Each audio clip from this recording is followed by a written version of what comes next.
Today we're turning vegetables from side dishes into show-stopping centerpieces. We're gonna make a wholesome and hearty stuffed butternut squash, a rustic mushroom Wellington, and a whole roast cauliflower. These vegetarian takes on traditional meat mains are enjoyable for everyone at the table. So let's squash the beef and give them a place at the table. They don't take up mushroom. Life can be a struggle, but a good meal doesn't have to be. We can make creative, nutritious, and inventive dishes that won't break the bank. We'll eat well and save money, because that's what we do. Welcome to Struggle Meals. You think you know butternut squash, but you have no idea. We're gonna make butternut squash the focal main ingredient for those of us that don't wanna eat meat, or for those of us that just want something a little bit different. This is not gonna be your average butternut squash dish. Do the bite and slam technique. This is the hardest part. Come in with a spoon. We're gonna add some olive oil to it, salt and pepper. I'm gonna bake this until it's soft, but still has structure from the skin.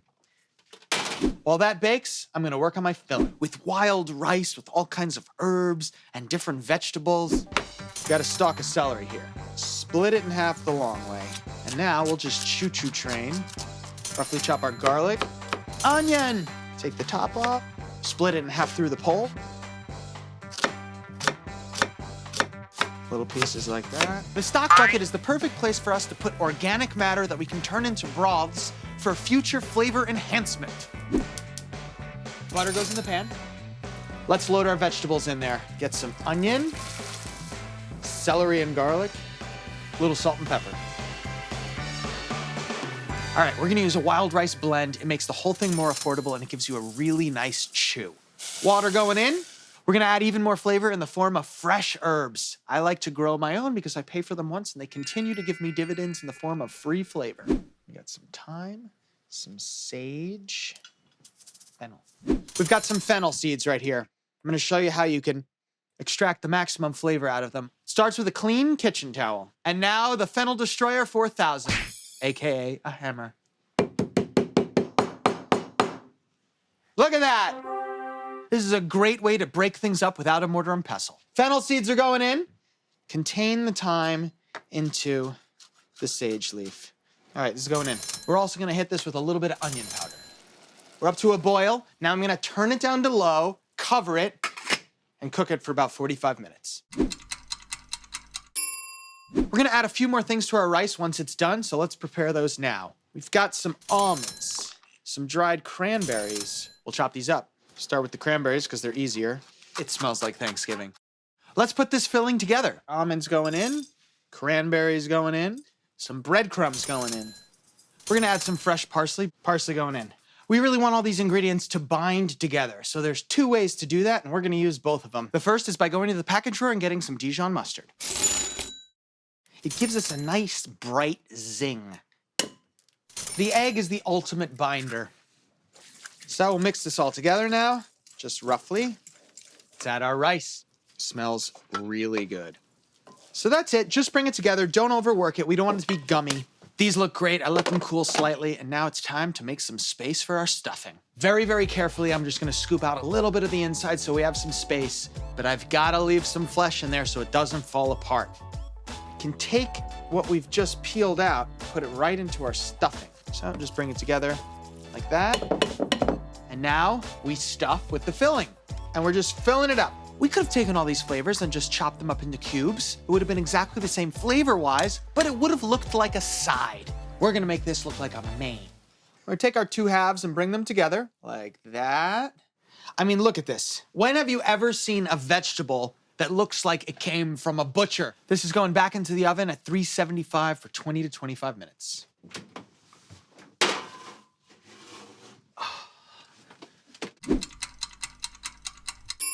This thing is gorgeous. If you think of this as like a turkey in the middle, you know, you could dress the board. That would look great. And now I'm gonna slice into this masterpiece.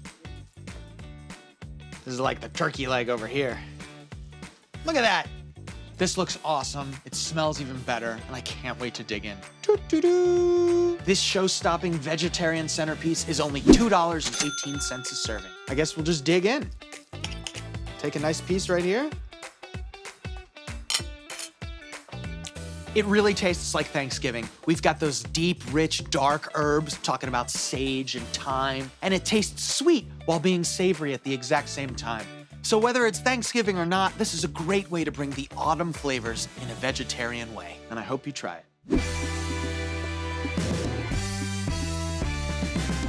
Are your veggies still rocking last season's cuts? Well, maybe it's time for a hot new do. Break out of the same routine and add some style by giving your veggies a hot new slice.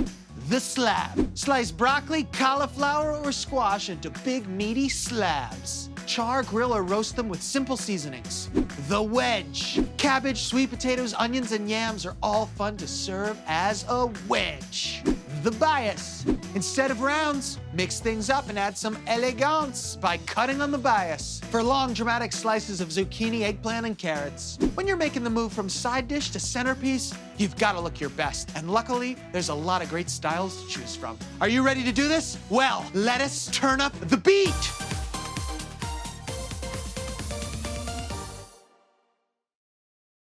We're gonna make a Wellington. Traditionally, this is a really expensive filet mignon that's been seared and then wrapped in puff pastry. But we're gonna do it struggle style with the meatiest of all the funguses, portobello mushrooms. First things first, I want as much of the mushroom to make contact with the pan as possible, so I'm cutting off the stem and the edge. Let's sear these mushrooms. Put some oil in the pan, all right?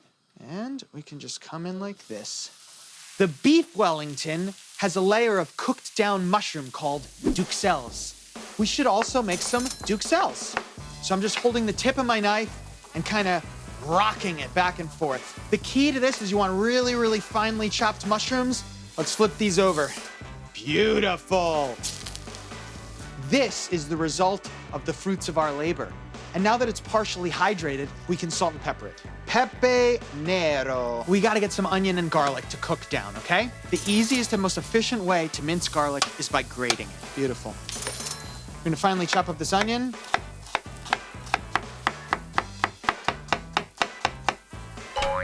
We want this onion chopped super finely, just like the mushrooms. Oh, the onion is winning the crying war. It's time to pull our portobellos out. All right. Gonna hit the pan with some olive oil. Mushrooms going in. We'll cook these down a little bit. Mushrooms, onion, and garlic are all getting cooked down exactly at the same time. And we'll crank up the heat, hit it with some salt. It helps pull moisture out of these ingredients. I'm gonna head over to the herb garden. All right, I'm gonna take some thyme here, 5 sage leaves, same deal, and rosemary. This is the holy trinity of deep, dark forest herbs. Let's get our rosemary in there. If you just kind of pull the opposite way of the stem, the leaves sort of fall off. And the sage leaves, we can use the whole pieces. And the thyme, same deal. We just want the leaves. We'll chop it up. All right, herbs going in. Let's give this a little more funk with some onion powder. I like adding onion powder to real onions because it fortifies that onion flavor. Once this starts sizzling a lot more and you can tell that all the liquid has cooked off, you're pretty much done. We can kill the heat. And now to enrich the umami flavor, we're gonna head to the packet drawer. Soy sauce! Now with the heat off and the mushrooms nice and hot, they're gonna absorb the soy sauce. Right away, you've got this pop of salt. And the soy sauce goes so well with mushrooms. Hot mushrooms, cold puff pastry, not a good combination. What we're gonna do is spread our mushrooms out on a quarter sheet tray, and that way the maximum surface area of the mushrooms are exposed to the air, which helps cool it down much, much faster. I'm working on the rest of my filling, and it starts with frozen spinach. I've squeezed all the moisture out of the spinach. This is the most important thing, because moisture equals soggy crust, and that's no good. We've got some chopped walnuts to the packet drawer for even more flavor. Red pepper flakes and Dijon. In a traditional Wellington, one uses English mustard. So that little zing of something spicy and acidic is very important in this dish. Red pepper flakes for some heat. We've got our cooled mushrooms, our duxelles, and now we will combine. One must taste for seasoning. Absolutely divine. It's time to work on our crust. A little bit of flour on the board. Very important that you take the puff pastry out of the freezer and allow it to thaw. So I've got my rolling pin here. The goal here is to try to be about the size of the sheet tray so we have plenty of room to work. All right, get our pastry in there. Definitely want to work quick. As this warms up, the flour and the fat start separating, so you need to have everything in its place. We come in with our mixture. Spread it out real nice. Definitely want to leave some margin on the dough so that you've got room to fold and crimp. Now, we take our seared portobellos and we start laying them like this here, okay? This is our fillet. And now we hit this with more filling. More filling coming right on top because we want to get a log shape. Really mound it on there. So now, I'm gonna roll it up. So we take one half, we try really hard to pull it over as far as we can. It's a good thing that egg wash was ready. This is gonna be a little bit of a glue. All right, bring this side up. We'll bring this side up, and we'll bring this side right over. Tight, swift, and deliberate. Okay, egg wash this bottom here, seam side down. All right, and now I'm gonna rotate the whole thing over. Really shape it into a log. And now we finish the egg wash. This is what gives us that golden, gorgeous crust. This goes directly into a hot oven till it's nice and golden brown. So this is cooled slightly, which you need to do before you cut into it. It looks gorgeous, but the time has come. Let's cut it in half and let's see what this looks like. Whoa! It's really good! Darling, you're taking the breath out of the room. Let's cut a slice and let's eat it. We're gonna garnish with a little bit of parsley. Woo! It looks absolutely beautiful, and it's only $2.87 a serve. Ooh, crispy. And it's meaty, and it's savory, and it's herbaceous and nutty. Then you've got that flaky crust around the outside. You're not gonna miss the meat. Don't go anywhere. I got more meatless mains coming up right after this. But first, a challenge.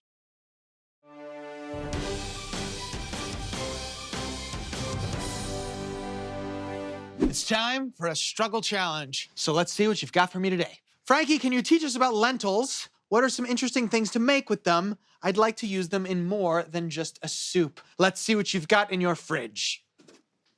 Lentils, exactly as I had suspected. I gotta get these on the stove so they start cooking, and while that's happening, we can look around the kitchen and figure out what we're gonna do with them. Let's get started. We'll take some lentils like this. I don't worry too much about the ratio of water to lentil because you can always just strain them. So while those lentils cook, I'm gonna go see what else we've got in the kitchen. Nuts, breadcrumbs. Eggs are a great binder. Got a whole bunch of mint. Minty yogurt sauce with spiced lentil meatballs. That's what we're doing. Our lentils are boiling. We can lower them. I'm just gonna put our spices on a plate for the lentils, just so we're ready. We've got onion powder. Oh boy, we got cayenne. We've got some cumin, some sage, and we'll go with some black pepper. Go with a bunch of salt. It's been a second. Let's try our lentils. Yeah, there's definitely still some liquid in the pan. Perfect. Get all that excess liquid out. While that drains, I think we should get an egg into a mixing bowl. I'm gonna come in with the lentils. I'm gonna mix the egg around. Always wake up the spices. We should put them into a hot cast iron pan for just 15 seconds or so until they smoke. This is entirely too wet. So let's dry it out by using more flavor. I'm gonna start with Parmesan cheese. Panko breadcrumbs. Yeah, you see how it's holding the shape? So I'm gonna grab a bunch of lentils here. There's a ball. And boom. The spices are activated, the lentils are cooked. All we need to do is put these in the oven until the eggs set. 15 to 20 minutes. Now that our meatballs in the oven, we have time to make a zesty yogurt sauce. I'm a big fan of basil also, so let's throw some of that in there. We've got some of these scallions here. If we cut them on a bias, they could be a nice little finishing touch. Let's hit it with a little mayo. Sour cream, yogurt. So we'll mix it up. Very nice. We're gonna add salt. I'm gonna add a little bit of honey, just a tiny bit, because I wanna balance the sweetness of the touch of apple cider vinegar that we're also gonna add. Here comes a little olive oil, and we'll mix that up. Oh, that is sexy with the olive oil in there. Boom, wow. I'm just gonna shallow fry these. I'm not gonna overcrowd here. I'll do 7. I'm gonna do the angle pan method. It's like a deep fryer for 1/4 the price of the oil. We definitely got some color on there. We're gonna take these and we're gonna put them in this bowl right here. So we're gonna hit it with some paprika right here, a little bit of salt as well. You can sort of just toss these around. Let's plate these. I think one makes a mound of sauce. Take a meatball and also put one here, and we can put one. Got some scallions here. Presentation-wise, you know, the whole yogurt with the line through it doesn't look super great to me. I like the contrast in the colors. I give it an 8.5 on looks. Hopefully the flavor pulls up the rear. Oh.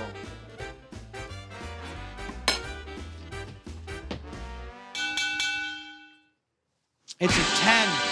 It's spicy and warming. The texture's great. It's got wonderful texture on the outside. It's soft and creamy on the inside. There's this juxtaposition of all the warming spices in the lentil meatball that makes it taste truly meating. 10 plus 8.5, that's an 18.5, which is a B+, and that's a really good score. I love them, and I think you will too. Thanks so much for this challenge.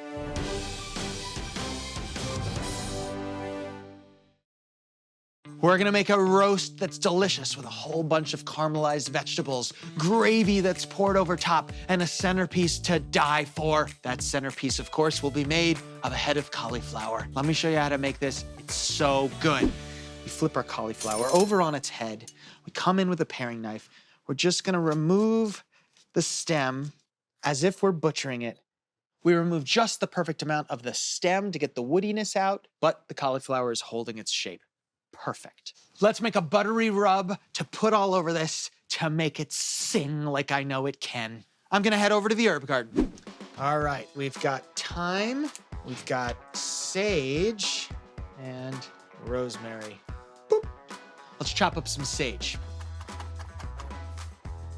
So that's gonna come into our flavor bowl here. We're gonna put an entire stick of room temperature butter. We've got chopped garlic, onion powder, and we're gonna crush some fennel seeds.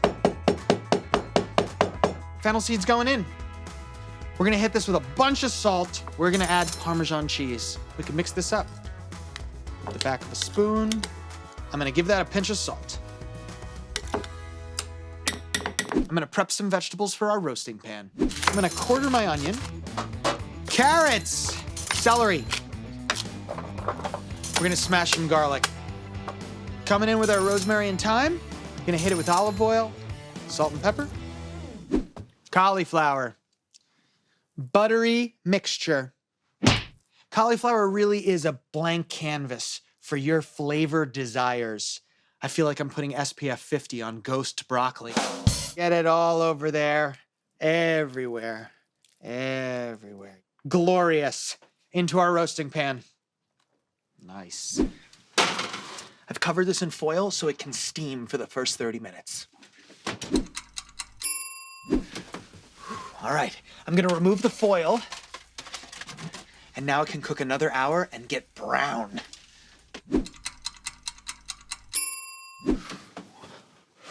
Whoa, it smells awesome. Cauliflower is roasted, it smells fantastic, but we're not done yet. We need to make an amazing gravy to pour over top, and it starts with our roasted vegetables. I'm just gonna grab them, and any brown bits from the bottom, little vegetable broth. We blend. We're gonna strain it out.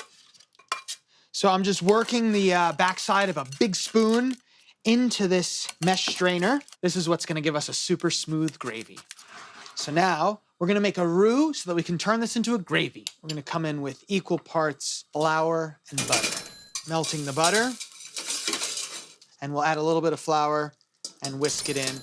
Try to cook that raw flour taste out of it.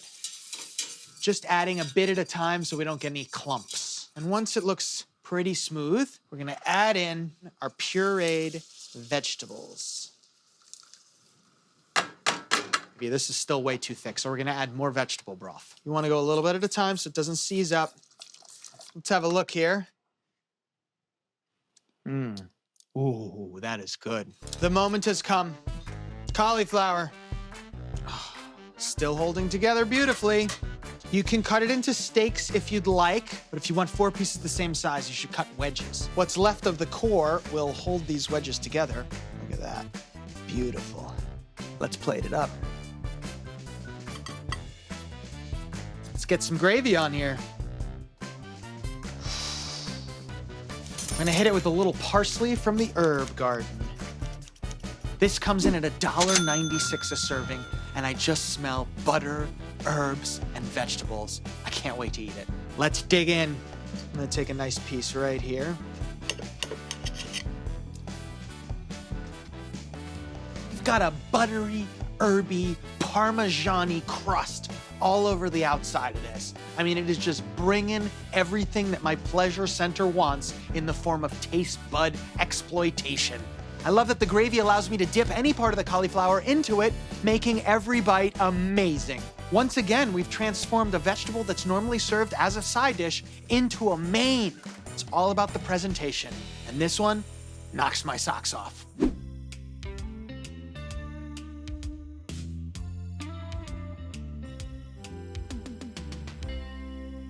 What did the broccoli say to the cauliflower while making their getaway? Floret!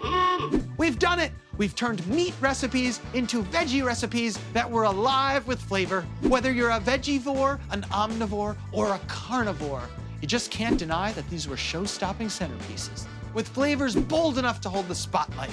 No animals were harmed in the making of these dishes. You're stars now, veggies. Shine bright.